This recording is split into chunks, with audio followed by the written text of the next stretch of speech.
Alhamdulillahirabbil alamin. Wa bihi nasta'in ala umuri dunya waddin. Asyhadu an la ilaha illallah wahdahu la syarika lah. Wa asyhadu anna Muhammadan 'abduhu wa rasuluhul karim. Allahumma salli wa sallim ala nabiyyina wa sayyidina al-Mustafa Muhammadin wa ala alihi wa ashabihi ajma'in. Amma ba'd. Rabbi shrah li sadri wa yassir li amri wahlul 'uqdatam min lisani yafqahu qawli. Segala puji bagi Allah, kemudian salawat dan salam pada Rasulullah, pada keluarga dan seluruh sahabat-sahabatnya. Bapak-bapak dan ibu-ibu, jamaah salat subuh yang Allah muliakan insyaallah. Kita masih membahas tentang perkara-perkara yang membatalkan amal atau menghapuskan amalan yang telah kita lakukan. Di pertemuan kita yang terakhir, kita sudah bahas salah satu yang bisa menyebabkan batalnya atau terhapusnya amal saleh kita adalah berbuat maksiat di tengah kegelapan atau di saat tidak diperhatikan orang. Maka Allah akan hapus kegelapan orang. Ketika bersepi-sepi, ketika tidak diketahui oleh orang banyak, bahkan tidak ada yang mengenalnya, disitulah dia berbuat maksiat. Dan dia berpura-pura melakukan amal saleh ketika berada di tengah orang banyak. Maka maksiat dia dalam keadaan sepi itu bisa menyebabkan terhapusnya amalan yang dia lakukan di saat dia melakukan amal saleh di depan orang banyak. Baik, kita lanjutkan. Berikutnya, amalan atau perkara yang bisa menyebabkan terhapusnya amal kita, yaitu membunuh seorang mukmin dan merasa nyaman setelah melakukan pembunuhan. Membunuh seorang mukmin dan dia merasa nyaman, bahkan gembira bahwa dia melakukan pembunuhan itu. Dan tentu yang dimaksud di sini yaitu seseorang yang membunuh saudaranya mukmin yang tidak berhak dibunuh. Tidak berhak untuk dibunuh. Dan kemudian dia merasa nyaman, tidak pernah menyesalinya, tidak bertaubat, tidak pernah memohon ampun kepada Allah, dan juga tidak pernah menemui ahli waris yang kehilangan ayah, atau seorang istri yang kehilangan suaminya, atau orang tua yang kehilangan anaknya. Dia tidak pernah temui, dia tidak pernah lakukan hukum syariat yang berhubungan dengan mereka. Bahkan dia bangga bahwa dia pernah membunuh. Maka semua itu menyebabkan semua amal wajibnya, semua amal sunnahnya dihapuskan Allah SWT, dibatalkan Allah. Dan ini Nabi yang mengatakannya dalam hadis riwayat Abu Dawud. Rasulullah sallallahu alaihi wasallam menyebutkan, man qatala mu'minan, kata Rasulullah, barang siapa yang membunuh seorang mukmin, faghtabata biqatlihi, maksudnya dia tidak merasa berdosa setelah membunuh saudaranya yang mukmin yang tidak berhak untuk dibunuh, lam yaqbalillah minhu sarfan wala adlan, maka Allah akan batalkan, Allah tidak terima semua yang dia lakukan, baik perbuatan wajib maupun yang sunnah. Dan ini hak Allah. untuk menghapuskan amalan seorang hamba gara-gara melakukan maksiat besar. Kalau Allah bisa hapuskan amalan hamba ketika dia melakukan maksiat di waktu sepinya, maka Allah juga bisa menghapuskan amalan hamba yang melakukan pembunuhan.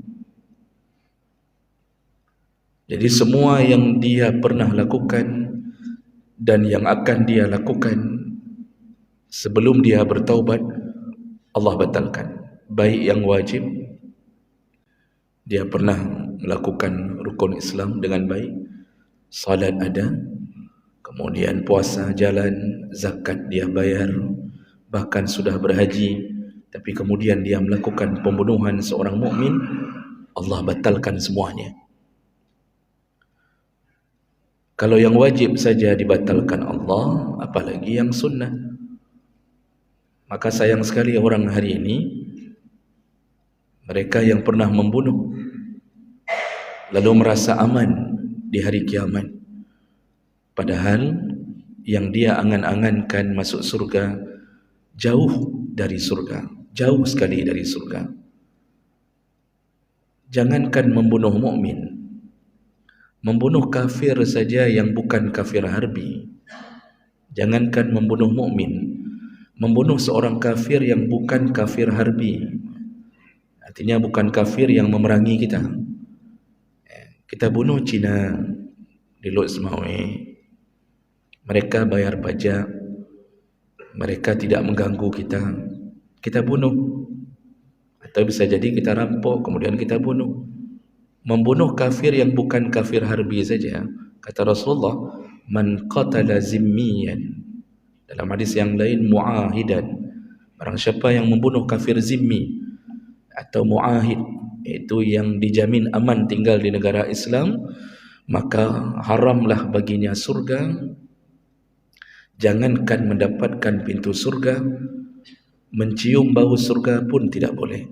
Lalu Nabi melanjutkan, sedangkan bau surga itu sudah tercium dari 40 tahun perjalanan yang akan dia lalui berikutnya.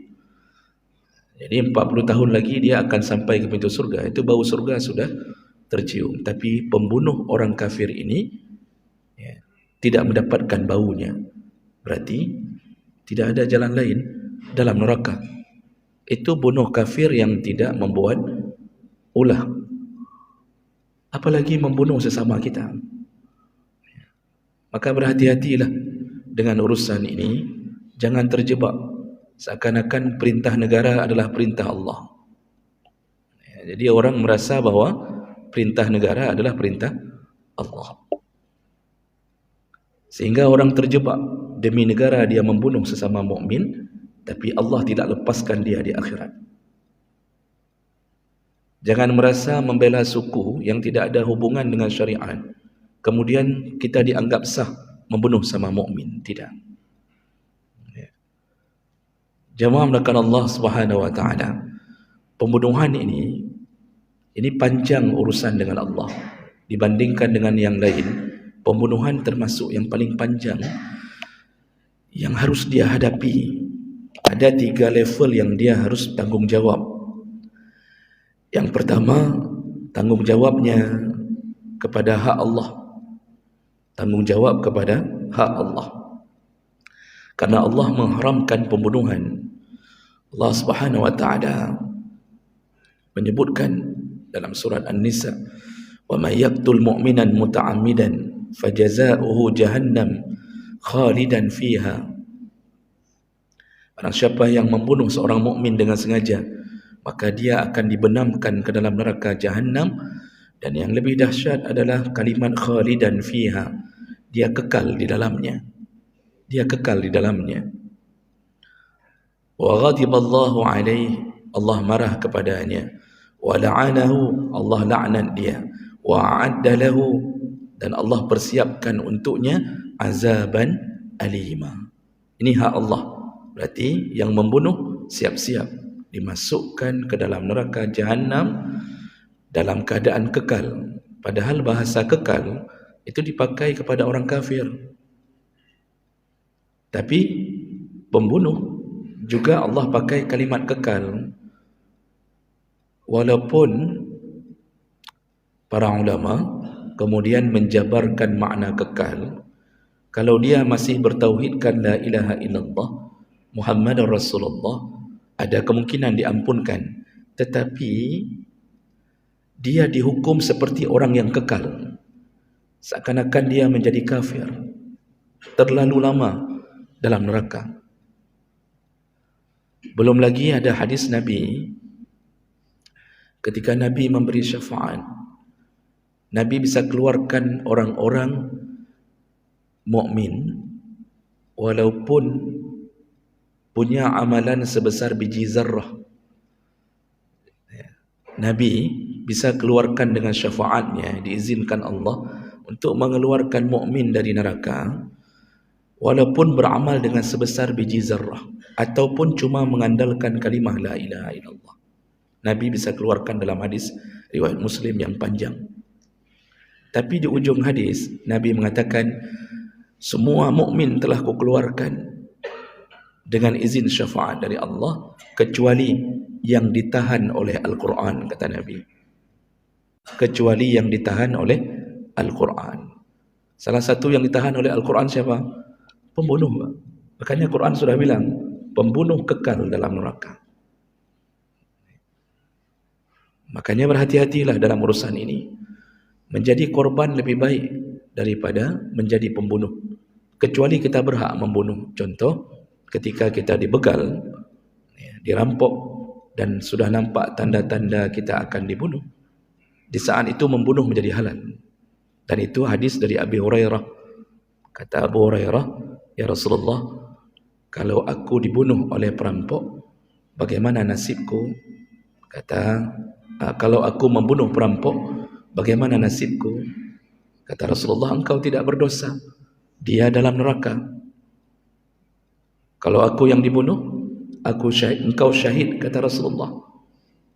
Kalau engkau dibunuh, engkau dapat pahala syahid. Kalau engkau membunuh perampok yang berniat membunuh kita, engkau tidak berdosa, dia dalam neraka. Itu hukum agama. Walaupun hukum dunia tidak begitu. Kita dibunuh oleh begal dan kita berusaha mempertahankan diri, ujungnya begal terbunuh, besoknya kita langsung diangkut dalam penjara. Begitu hukum dunia.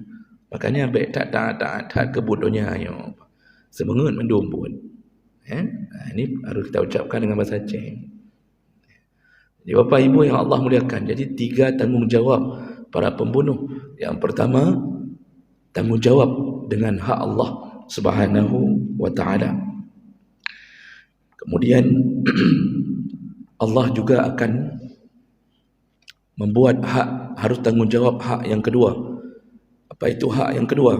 Yaitu hak korban, hakul maktul, hak korban. Allah selesaikan dengan si pembunuh, haknya memasukkan ke neraka. Tapi hak korban yang dibunuh, dia tidak sempat berkata apapun ketika kita membacok, ketika kita menusuk. Dia tidak sempat bicara apapun, dia mati di tempat. Kita sayat lehernya, dia mati. Mungkin kita merasa aman di dunia, tapi di akhirat Rasulullah mengatakan, awwalu ma yuqda bihi yaumal qiyamah, perkara yang berhubungan dengan manusia yang pertama sekali dibereskan di hari kiamat, dihisab di hari kiamat, yaitu ad-dima, darah. Kita kan ada hutang, ada pencurian, macam-macam Pak. Tapi yang pertama sekali dibereskan Allah, maksudnya dihisab karena bencinya Allah, otomatis nanti menjadi penghuni neraka yang pertama, yaitu ad-dima, urusan darah. Apa yang terjadi pada korban? Hadis menyebutkan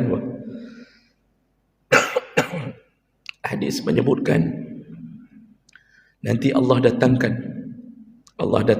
al-qatil wal maktul. Allah datangkan si pembunuh dan si terbunuh, si korban. Lalu si korban itu dengan lehernya yang berdarah, dengan lehernya yang berdarah, menyeret si pembunuh, kata Nabi, di hari kiamat. Bahasanya memang leher yang berdarah, kerana itu biasanya dilakukan orang. Si korban akan menyeret si pembunuh di hadapan Allah. Jadi dipegang kepalanya, dibawa ke hadapan Allah, tentu dengan izin Allah. Lalu si korban akan mengadu kepada Allah, "Ya Rabbi, wahai Tuhanku, sal hadza, tolong tanya orang ini, bima yaqtuluni, kenapa dia membunuhku di dunia?" Dibereskan di situ oleh Allah. Kalau seandainya tidak berhak untuk dibunuh, maka semua kebaikan dari si pembunuh dialirkan kepada korban. Kalau tidak cukup, maka Allah ambil dosa korban yang pernah dia lakukan dosa, mungkin dia berikan kepada si pembunuh. Maka si pembunuh masuk neraka, si korban yang mungkin ada dosa termaafkan gara-gara menjadi korban pembunuhan. Itu hak korban. Korban akan menuntut di hari kiamat nanti. Dan yang terakhir, hak ahli waris. 3 level harus tanggungjawab. Hak ahli waris apa saja? Yang pertama, qisas. Harus temui ahli waris, selesaikan urusan. Kalau ahli waris mengatakan, saya tidak terima ayah saya dibunuh, saya tidak terima, harus lakukan qisas. Maka pengadilan memutuskan untuk membunuh si pembunuh yang pernah membunuh ayah daripada anak yatim ini. Oh, kalau si ahli waris terima, termaafkan, maka qisas itu berubah menjadi diat, membayar diat. Kalau pembunuhan itu dilakukan dengan sengaja, maka diatnya adalah wajib membayar 100 ekor unta. 100 ekor unta. Dan itu dibagi 3, Pak. Unta hiqqah, jiz'ah. Jadi ada 30, 30, 40. Dan yang 40 unta yang dah dewasa. Kalau satu unta anggap 20 juta, unta itu sekitaran 15 sampai 20 juta, tergantung besar kecilnya. Kalau satu unta 20 juta, maka si pembunuh harus membayar diat 2M. Tapi tidak dilakukan. Maka ketika negara tidak melakukannya, karena negara disibukkan dengan mengadopsi hukum dunia, maka dia tanggungjawab nanti hak waris di hari kiamat. Maka ahli waris kembali menuntut haknya di hari kiamat. Maka berat urusan ini. Oleh kerana itu, ketika kita ditimpa sesuatu musibah yang kita harus melakukan peperangan, berfikirlah dulu dengan siapa kita berperang. Lawankah atau kawan? Maka Bapak Ibu yang Allah muliakan, berhati-hatilah dengan amalan ini, karena saking bencinya Allah kepada pembunuh, semua dosa pembunuh dialirkan kepada pembunuh pertama di dunia, iaitu Qabil. Hadis Nabi riwayat Bukhari menyebutkan setiap pembunuhan yang ada di dunia, Allah ambil dosa semua yang melakukan pembunuhan, lalu Allah alirkan kepada yang mengajarkan pembunuhan pertama, iaitu Qabil, anaknya Adam alaihissalam. Maka hidup Qabil itu paling hancur di hari kiamat, paling hancur. Jemaah melakukan Allah Subhanahu Wa Taala, inilah yang menjadi pembatal amal dalam urusan agama kita. Mudah-mudahan Allah bisa hindarkan kita dari perbuatan ini.